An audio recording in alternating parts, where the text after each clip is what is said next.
reincarnation or possession?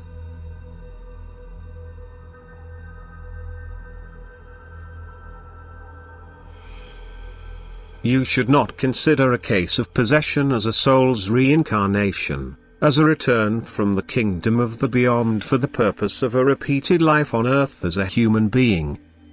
Immature spirits, that is, souls which had already lived in the flesh and departed in profound darkness, still remain in the proximity of earth. The kingdom of light is closed to them, and thus they rage in the realm of the lowest spirits, which is wherever these spirits are congregating.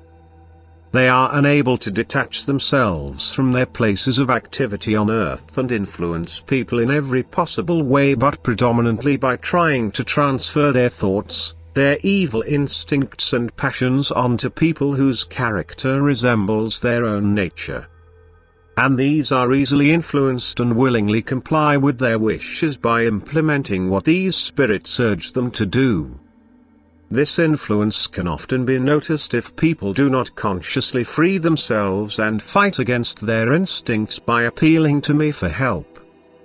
But if they are unbelievers, they are easy game for these spiritual forces. And they will rage consistently more and impel people into God-opposing actions, which will become particularly noticeable in the last days. However, these are only ever mental influences. They are not cases of possession. Yet these, too, will quite openly manifest themselves during the end time. That people will become so totally controlled and perform such acts of malice and all kinds of criminal activity that it will utterly confound their fellow human beings. These people are unable to generate the necessary inner strength to resist, their will is completely weakened, and then evil spirits will succeed in taking complete possession of the body and rage in it, transferring all evil qualities on it and perform acts which they had done in their life as human beings. They succeed in pushing the person's soul aside and impose their own will. The evil spirit takes unlawful possession of a human body, but it can also be expelled from it again at any time, if the soul itself or someone close to it is able to completely hand itself over to me and appeal for my help. Then I can and will command the demon to leave the physical shell. Yet people's unbelief and heartlessness often prevent my intervention, and I also allow such possession taking for the purpose of purifying the affected soul as well as its environment, just as it is possible that the evil spirit, once it has finished raging, will have a change of heart when it realizes the devastating consequences of its ill will.